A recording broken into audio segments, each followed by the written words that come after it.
الدكتور توفيق الشاوي رحمه الله يقول ويرى أن تطبيق الحدود ونظام العقوبات قبل توفير قواعد الإصلاح الاقتصادي والتكافل والعدل الاجتماعي يعطي الحكام سلاحا جديدا يذلون به شعوبهم. وده اللي احنا قلناه. نعم صحيح. إن قبل أن تقيم الحد أطعم الجائع وشغل العاطل وعلم الجاهل ودرب العامل. لازم تؤدي هذا قبل. تحدثتم مولانا عن ضمانات لتوفير العدالة، تطبيق العدالة، الأمن الاجتماعي، الأمن الاقتصادي، المساواة أمام القانون. هل يعني ذلك بحال من الأحوال أن توقف الحدود حتى تتوفر هذه الضمانات؟ يعني إلا ما استوفى، يعني حد معين استوفى شروطه. إنما الأصل إن لا تقام الحدود إلا إذا طبقنا كما قلت لك تعاليم الإسلام عامة في العقيدة والشريعة والأخلاق والآداب والقيم، نقيم مجتمعا مسلما. في الحالة ديت نقيم الحد. إنما نترك كل تعاليم الإسلام وما نطبقش في الإسلام إلا قطع يد السارق وجلد الزاني، هذا ليس سليما. هذا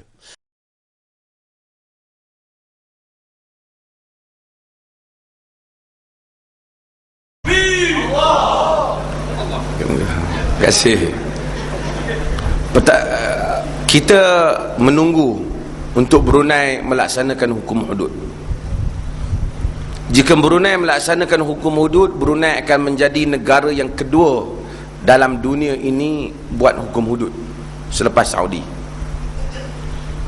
Saya nak cerita sikit tentang hukum hudud ni banyak kali dah, tapi tuan-tuan kena dengar dengan tenang.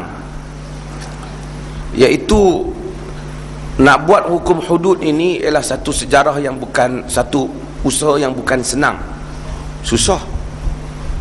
Sehingga para sarjana seperti Salim Awar menyebut bahawasanya pada kurun yang kedua lagi selepas kewafatan Nabi, hudud telah tak begitu ditekankan dalam pelaksanaannya oleh pemerintah-pemerintah orang Islam. Bukan kerana mereka tak mau buat, tapi masyarakat itu berubah. Manusia mula tak benar dan seumpamanya, maka kurang penekanan itu kurang. Dalam dunia moden, beberapa negara cuba laksanakan hudud tapi gagal. Antaranya Pakistan, dia enactmentkan tapi dia gagal buat kerana tak mampu dengan keadaan dan tindak balas masyarakat, tak mampu. Dan terutama dalam dunia yang terbuka, yang adanya tekanan kuasa-kuasa luar dan seumpamanya terhadap negara. Yang kedua ialah negara yang cuba buat ialah Libya. Libya juga enactment kan, tapi juga tak pernah menjalankan. Bahkan ada di kalangan para ulama besar seperti Syekh Mustafa Zarqa. Siapa yang baca kitab fiqh dia akan tahu, dalam dunia moden ni banyak tokoh-tokoh besar dalam fiqh seperti Al-Qaradawi, Mustafa Zarqa, dan Az-Zuhaili, dah ramai mereka ini. Mustafa Zarqa guru yang dia Abu Zahrah, ini nama-nama besar dalam fiqh. Mustafa Zarqa sendiri menasihati kerajaan Libya supaya jangan buat hukuman rejam, takut mendapat reaksi buruk terhadap Islam oleh pihak luar. Pengalaman. Ada negara yang buat sekejap tapi hentikan. Sudan buat sekejap kemudian hentikan kerana disebabkan di zaman pemerintahan sekarang Jeneral Bashir, kerana mendapat cabaran-cabaran yang hebat dan keadaan yang mana keadaan dilihat tidak stabil apabila mereka melaksanakannya. Negara lain yang cuba buat ialah Nigeria. Suara tak apa ni? Nigeria Utara. Nigeria Utara buat kemudian hentikan disebabkan kerana saya ingat yang pertama, orang yang mereka rejam, orang yang mereka potong tangan ialah lelaki yang mencuri basikal. Rakyat Nigeria pada awalnya sokong pelaksanaan Islam dalam pungutan suara. John L. Esposito sebut dalam Who Speaks for Islam, dalam himpunan pungutan suara di Nigeria sokong. Tapi bila mereka lihat wanita yang kena rejam dengan batu, sokongan mereka tarik balik. Rakyat Muslim.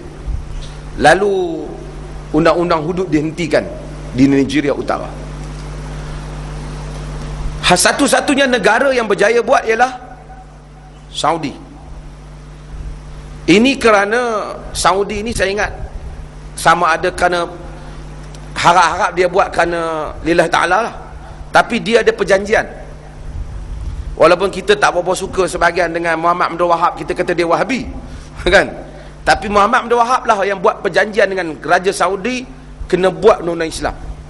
Ada perjanjian tu, kalau tuan-tuan pergi ke Riyadh, tuan-tuan akan tengok perjanjian dia, hendaklah kerajaan itu melaksanakan al-amru bil ma'ruf wa nahyi 'anil munkar dan menegakkan syariat Islam. Perjanjian di antara pihak dia dengan pihak keluarga Alu Sheikh, keluarga Muhammad Abdul Wahab lah, dengan keluarga Bani Saud, keluarga Saudi ni.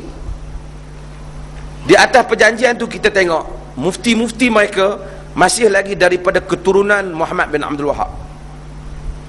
Maksudnya satu pihak jaga agama, satu pihak jaga politik. Mungkin sebahagian orang dia tak selesa dengan apa, tapi dia ada jasa dia hudud jalan. Hudud jalan. Dan dia jalan.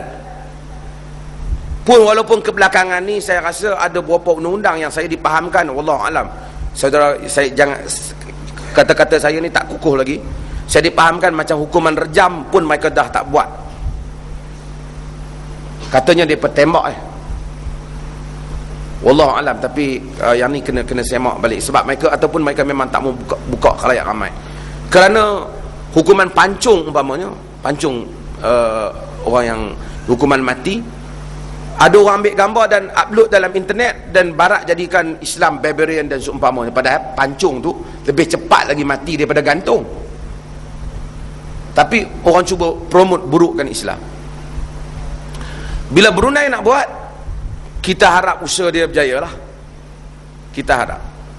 Cuma seperti yang mana saya sebut, hudud ni semalam saya dah sebut, kalau nak buat dia mesti betul-betul adil.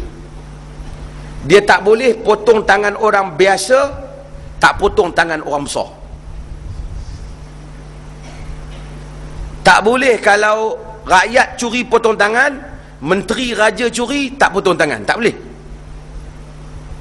Kalau buat macam tu, Nabi kata innama halakal ladzi man kana qablakum kanu idza saraqa fihi musyarif taraku wa idza saraqa fihi mudha'if aqamu alaihi had. Binasanya orang sebelum daripada kamu, mereka itu apabila orang-orang mulia mencuri dibiarkan, apabila orang-orang bawah mencuri ditegakkan hukuman had. Kalau nak potong, semua orang kena potong. Yang curi-curi rompak bawah potong, yang curi-curi balak pun potong. Macam mana? Betul tak? Kalau potong hak bawah saja tak jadi, orang kata tak adil. Tak boleh ada dalam sebuah negara orang yang tak boleh disentuh oleh undang-undang. Dia kalau pukul orang, orang tak boleh ambil tindakan kat dia. Kita kalau pukul orang kena kisah. Kita pukul orang pecah telinga macam ni, telinga kita kena pecahkan balik. Tapi kalau dia pecahkan telinga kita, dia tak boleh dibawa ke mahkamah. Tak boleh ada macam tu. Kalau ini semua dibetulkan, sama juga di Brunei lah. Kalau semuanya sama di hadapan undang-undang, hudud akan berkesan. Tetapi Nabi sebelum buat hudud, Nabi bagi rakyat makan dulu. Semua orang berhak, orang yang berhak dapat zakat mesti boleh dapat zakat.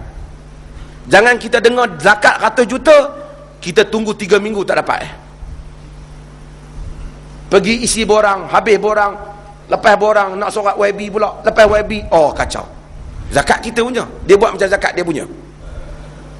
Zakat hak pakai miskin, zakat hak mu'allaf, zakat hak orang fi sabilillah. Yang ni semua kena kemas kini kan. supaya rakyat tidak ada alasan kenapa engkau mencuri. Nabi betulkan, sehingga jiran memberi makan kepada jiran. Kenapa kau nak mencuri? Kau boleh dapat dekat zakat, kau boleh dapat daripada Baitul Mal. Tapi apabila orang terpaksa pergi ke gereja minta bantuan kerana pejabat zakat tak dapat, tak boleh buat lagi. Baitul Mal baru curi, oh kacau. Hak potong curi Baitul Mal lagi kena potong. Jadi ertinya mudah-mudahan tak ada lah curi tu. Harap-harap. Ertinya keadilan yang merata. Keadilan yang merata. Sebab itu undang-undang Nabi berkesan. Sehingga bila dipotong tangan pencuri, semua orang akan kata badan dia kena potong, tak ada sebab dia mencuri. Kita sokong hudud, tapi dia dibuat dalam keadaan yang macam tu. Jadi kalau nak buat keadaan macam tu, kita kena sokong hudud tu. Tapi kalau orang nak buat hudud hak dia terlepas hak orang kena, kita tak boleh sokong. Betul tak tuan-tuan?